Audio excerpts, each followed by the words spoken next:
الحمد لله وحده والصلاة والسلام على من لا نبي بعد أما بعد فأعوذ بالله من الشيطان الرجيم بسم الله الرحمن الرحیم۔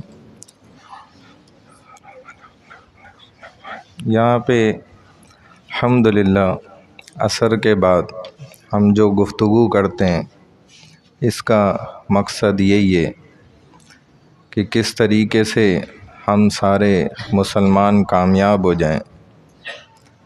جو بات اس وقت ادھر مسجد میں کی جا رہی ہے یہ کل کائنات میں اس سے افضل اور بہترین اور اچھی کوئی دوسری بات نہیں ہے۔ اس کی دلیل خود قرآن میں وَمَنْ أَحْسَنُ قَوْلًا مِّمَّنْ دَعَا إِلَى اللَّهِ وَعَمِلَ صَالِحًا وَقَالَ إِنَّنِي مِنَ الْمُسْلِمِينَ۔ تم میں سے اس سے زیادہ بہتر بات کس کی ہو سکتی ہے کہ جو اللہ کی دعوت دے، اللہ کی طرف بلائے اور یہ بھی کہے کہ میں تو مسلمانوں میں سے ہوں۔ تو اس سے بہتر تو کوئی بات ہی نہیں ہے۔ اب اس کا حق کیا ہے کہ ہم یہ 2-4-5 منٹ کی بات کو بڑے اہتمام کے ساتھ اچھی نیت کے ساتھ بیٹھ کر سنیں، یہ اس کا حق ہے۔ تو بات تو میں نے یہ کرنی ہے کہ وَلَسَوْفَ يُعْطِيكَ رَبُّكَ فَتَرْضَىٰ۔ اللہ نے اپنے حبیب صلی اللہ علیہ وسلم کو فرمایا کہ اے ہمارے حبیب ہم آپ کو ضرور راضی کر دیں گے اس دن۔ تو ایک اللہ والے نے سمجھانے کے لیے یہ بات کہی کہ یعنی کہ جیسے آپ سے کوئی برتن میں کچھ لے رہا ہوں آپ دودھ ڈال رہے ہیں اور اس نے برتن پکڑا ہوا ہے اور دودھ اوپر تک بھر گیا لبالب، اب قریب ہے کہ اور ڈالا جائے گا تو گرے گا، تو ایک دم وہ برتن پکڑا ہوا شخص کیا کہتا ہے کہ بس بس بھائی اور نہیں ڈالو، خود کہتا ہے بس۔ تو گویا رسول صلی اللہ علیہ وسلم یوں اللہ کو کہیں گے سمجھانے کے لیے بات کہی کہ اللہ بس بس بس ٹھیک ہے ایسا اللہ راضی کر دیں گے نبی کریم صلی اللہ علیہ وسلم کو۔ کیسے زبردست اللہ بخشنے والے ہیں۔ انسان اللہ نے کوئی شرط تھوڑی لگائی ہے توبہ کے لیے، بس انسان توبہ کرتا ہے اللہ معاف کرتے ہیں، کوئی شرط نہیں لگائی اللہ نے۔ انسان گناہ کرتا ہے توبہ کر لیتا ہے، اس کے گناہ پھر بھی بہت رہ جاتے ہیں، اللہ اس کو قیامت کے دن پھر معاف کر دیں گے۔ حیرت کی بات، رسول اللہ صلی اللہ علیہ وسلم نے فرمایا کہ میں نے اپنے رب سے کہا کہ یا اللہ آپ میری امت کا حساب میرے حوالے کر دیں۔ تو فرمایا اے حبیب آپ ایسا کیوں چاہتے ہیں، یہ دعا کیوں کر رہے ہیں آپ؟ فرمایا تاکہ میرے امت کے بڑے بڑے گناہ یا اللہ آپ کے سامنے نہ آ جائیں، میں یہ چاہتا ہوں کہ آپ کے سامنے اور دیگر انسانوں کے سامنے۔ تو اللہ فرمائیں گے کہ اے ہمارے حبیب آپ بھی تو انہی میں سے ہیں، تو آپ کے سامنے بھی تو آئیں گے، تو میں آپ کے امتیوں کے گناہوں کو معاف کروں گا اور میں اپنی رحمت میں ان کو لے لوں گا۔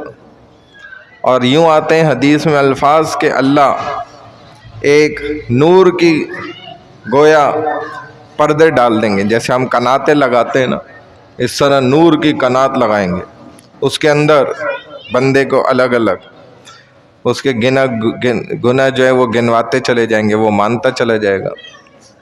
پھر اللہ فرمائیں گے میرے بندے تو گناہ کرا، یہ کرا، یہ کرا، یوں کیا۔ اب اس کو ایسا گمان ہونے لگے گا کہ شاید اب میں پھنس گیا، میرے تو سارے گناہ اللہ نے ایک ایک کر کے گنوا دیے، کوئی چھوڑا ہی نہیں۔ پھر اللہ فرمائیں گے میرے بندے تو گناہ کرتا تھا توبہ کر لیتا تھا، جا ہم نے تجھے آج معاف کر دیا، آج تو ہماری رحمت سے جنت میں داخل ہو۔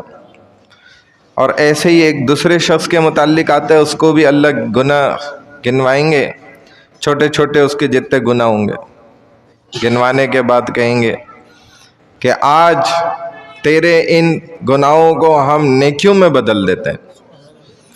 تو ایک دم بندہ کہے گا کہ یا اللہ میرے تو فلانے فلانے بڑے بڑے گناہ تو رہ ہی گئے. رسول اللہ صلی اللہ علیہ وسلم نے یہ حدیث سناتے ہوئے صحابہ فرماتے ہیں کہ نبی علیہ الصلوۃ والسلام ایک دم ایسے کھل کر کھلے، مسکرائے، ہنسے زور کا کہ آپ کی داڑھیں جو ہیں وہ نظر آ گئے. ایسے مسکرائے کہ دیکھو یہ بندہ چھوٹے چھوٹے گناہوں کو جب دیکھا نیکیوں میں بدل گئے تو وہ چھوٹی نیکیاں ہو گئی نا، تو اس نے چاہا کہ بڑے بھی پھر نیکیوں میں بدلیں گے تو وہ بڑے ہوں گے. ایسے ہی فرماتے ہیں رسول صلی اللہ علیہ وسلم کہ اللہ کی رحمت تو بہانے تلاش کرتی ہے. گویا اللہ تو خود چاہتے ہیں کہ کوئی ناکام ہو ہی نہ. آپ حیران ہوں گے کہ ایک عورت جو اپنے شوہر سے حاملہ ہوتی ہے نا، جس دن وہ حاملہ ہوتی ہے تو آتا ہے حدیث میں اللہ اس کے سارے گناہ معاف کر دیتا ہے. اور پھر جس دن وہ بچہ جنتی ہے تو پھر اس دن بھی اللہ اگر اور بھی اس کے کوئی بھی گناہ ہوتے ہیں سارے وہ بھی دوسری دفعہ گناہ سارے معاف کرتے ہیں. پھر تیسری دفعہ جو بچہ وہ جنتی ہے اس کو دودھ پلاتی ہے، اس کو پالتی پوستی ہے، وہ تھوڑا سا بڑا ہوتا ہے، بولنا کچھ سیکھ رہا ہوتا ہے تو اس کو سب سے پہلا لفظ اگر اللہ سکھا دے اور وہ بچہ اللہ کہہ دے، بھلے ٹوٹا پوٹا ہی کہہ دے، تو فرمایا کہ یہ تیسرا موقع ہوتا ہے اللہ اس کے سارے گناہ معاف کر دیتا، گویا ایسے جیسے آج پیدا ہوئی ہو. تو یہ لیکن یقین بھی تو ہو نا عورت کا، اس کو پتہ بھی تو ہو یہ فضائل کتنے زبردست مجھے اللہ نے دیے. میں اللہ کی رحمت تو کیسے کیسے بہانے تلاش کرتی ہے کہ اپنے بندے کو محروم نہ جانے دیا جائے کسی بھی طرح سے. اس کو نا میں بخش دوں، معاف کر دوں اور یہ جنت میں داخل ہو جائے. یعنی گناہ کر رہے تو لکھا نہیں جا رہا، نیت کر لی، ارادہ کر لیا، اس پہ عمل کرنا شروع کر دیا، ابھی تک یہ منع کرتا ہے نہیں لکھو. اور جب دوسرا اگلا گناہ کرتا ہے پھر پچھلا لکھنے کی یہ اجازت دیتا ہے یہ والا فرشتہ. پھر بھی کہتا ہے دیکھو اگر یہ توبہ کر لے تو فوراً معاف کرو، نیکی کر لے فوراً مٹا دو، ہٹا دو اس گناہ کو. نیکی کا ارادہ کرتا ہے اور لکھ دیا جاتا ہے اس نے نیکی کر لی، کر لیتا ہے پھر لکھ دیا جاتا ہے الگ سے کہ یہ نیکی اس نے ارادہ کیا تھا وہ نیکی کی تھی، پھر اس نیکی کو کر لیا اس نے عمل کیا وہ الگ نیکی لکھ دی. اور کہا جاتا ہے بھائی 5 گناہ اگر اس نے کر لیے تھے یہاں لکھے ہوئے تھے، ایک نیکی کری تو یہ کہتا ہے بھائی آپ نے تو قرآن کی آیت سنی ہوگی نا کہ جو کوئی من جاء بالحسنۃ فلہ عشر امثالھا، کہ جو ایک نیکی لے کر آئے گا اس کو 10 گنا بڑھا کے دیا جائے گا. تو یہ کہتے ہیں بھائی 5 تو ادھر سے اس کھاتے سے معاف کرو اور 5 نیکیاں بھی میں لکھ لیتا ہوں، یعنی کہ -5 بھی ہٹ گئیں گناہ ایک نیکی کرنے پہ. تو اللہ کیسے بہانے تلاش کرتے ہیں کہ بندہ جو ہے نا جنت تک پہنچ جائے. گویا اللہ اپنی رحمت کے سائے جنت تک اس کو ڈالنا چاہتے ہیں. لیکن پھر بندہ جیسے ایک خاتون نے نا رسول اللہ صلی اللہ علیہ وسلم سے آ کر نا، نبی علیہ الصلوۃ والسلام کا سفر ہو رہا تھا، وہ دیہات میں تھی، تو وہ اس کو پتہ چلا کہ حضور صلی اللہ علیہ وسلم یہاں سے سفر کر رہے ہیں، گزر رہے ہیں. پہنچ گئے، یا رسول اللہ مجھے آپ سے ایک سوال کرنا ہے. فرمایا ہاں بھائی کر لو. فرمایا یا رسول اللہ میرے گھر میں تندور ہے، آگ جلتی ہے، اس میں روٹی پکاتی ہوں، میرا بچہ قریب آتا ہے، میں اس کو قریب بھی نہیں آنے دیتی، اس سے دور کر دیتی ہوں کہ اس کی گرماہٹ بھی میرے بچے کو محسوس نہ ہو. تو مجھے یہ سمجھائیں کہ رب کیسے اپنے بندے کو جہنم میں ڈال کے اس رب کو کیسے یہ وہ کر پائے گا، مجھے یہ سمجھا دیں. تو رسول اللہ صلی اللہ علیہ وسلم نے فرمایا کہ اللہ بالکل نہیں چاہتا کہ اپنے بندے کو ناکام کرے، لیکن بندہ جب خود اپنے پیر پر خود کلاڑا مارے پھر اسے کون روکے.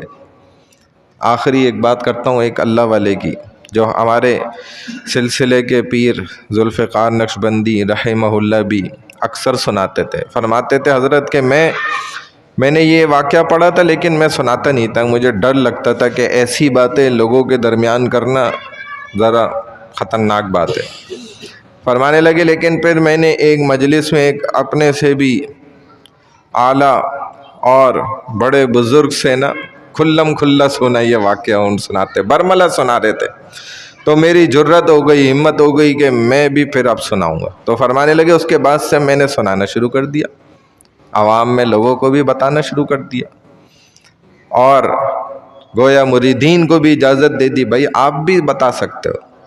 اور اچھا ہے نا، کھل کر انسان کو اسی دنیا میں ایک موقع ملا ہے، پتہ تو چل جائے، اپنی آخرت کی فکر کر لے، کیا بتا کون سی بات جو ہے دل پہ جا کے ٹھک کر کے لگے اور انسان کی زندگی بدل جائے۔ تو فرماتے تھے ایک بزرگ کے بارے میں، اللہ والے جو ہوتے ہیں نا، نیک ولی لوگ، ان سے اللہ جو ہے نا طنز و مزاح بھی کرتے ہیں۔ جیسے ہم بھی جس سے محبت کرتے ہیں تو اس کے ساتھ ہمیشہ کوئی سنجیدہ تو نہیں رہتے نا، طنز و مزاح بھی کرتے ہیں، مذاق بھی کرتے ہیں۔ تو اللہ بھی اپنے بندوں سے نا یہ معاملات رکھتے ہیں۔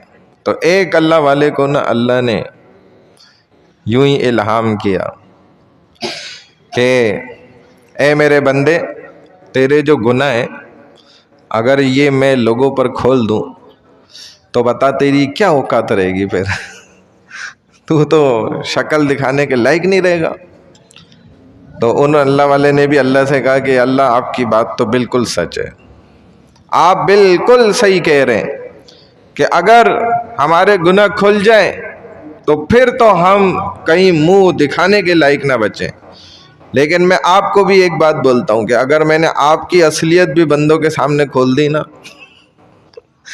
تو پھر یہ یاد رکھیں کہ کوئی انسان بھی نا پھر کوئی نیکی نہیں کرے گا، کوئی نیکی کی طرف نہیں دوڑے گا، کیونکہ اللہ کی اصلیت تو کیا ہے، اللہ تو خود چاہتے ہیں بندے کو جنت کے اندر داخل کرنا، اللہ اپنا پورا زور لگاتے ہیں، اللہ اس بات پہ زور نہیں لگاتے میرا بندہ ناکام ہو جائے۔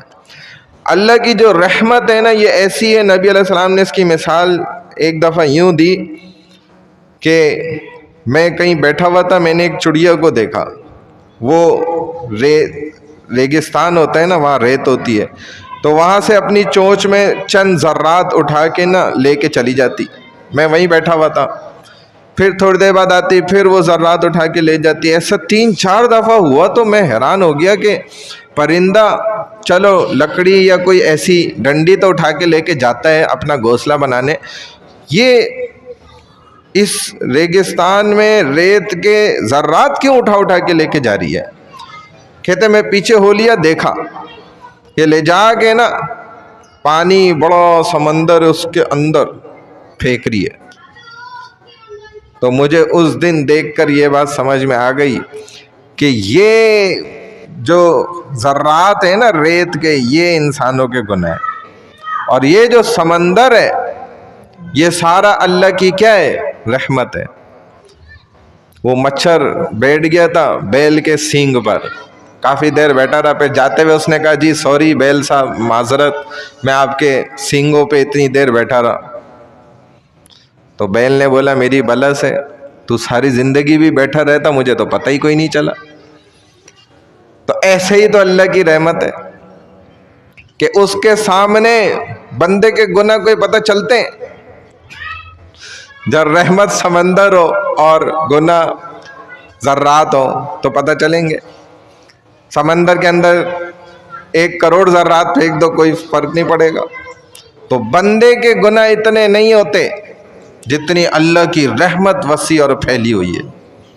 بہرحال اللہ ہمیں اپنی رحمت سے نا مایوس نہ ہونے دے، انسان کبھی مایوس نہ ہو۔ 18 سال جو ہے نا آتا ہے، ایک بڑے عالم بڑی ہستی گزرے، انہوں نے 18 سال اللہ کی رحمت کو ہی بیان کیا روزانہ، اور ایک دن اللہ کے جلال کو بیان کر دیا، تو ایسا مجمع پہ اثر پڑا کہ کتنے لوگ بے ہوش ہو گئے اور چند لوگ انتقال کر گئے۔ تو اللہ نے اس شیخ عبد القادر جیلانی رحمہ اللہ کے متعلق یہ واقعہ لکھا۔ تو اللہ نے بولا یہ بندے کیا کرا تو نے؟ تو فرمایا یا اللہ میں تو 18 سال آپ کی رحمت بیان کی، ایک دفعہ کہا کہ تو میری رحمت کوئی ختم ہو گئی تھی کیا؟ ساری زندگی بیان کرو تو نہ ختم ہو۔ اللہ ایسے معاف کرنے والے، ایسے رحم اور مغفرت کرنے کے بہانے ڈھونڈنے والے اللہ، اور ہم ان بہانوں سے فائدہ نہ اٹھائیں تو ہماری کم قسمتی ہے۔ اللہ میں عمل کی توفیق عطا فرمائے۔ سبحان اللہ و بحمدہ، سبحانک اللہم و بحمدک، نشہد ان لا الہ الا انت، نستغفرک و نتوب الیک، برحمتک یا ارحم الراحمین۔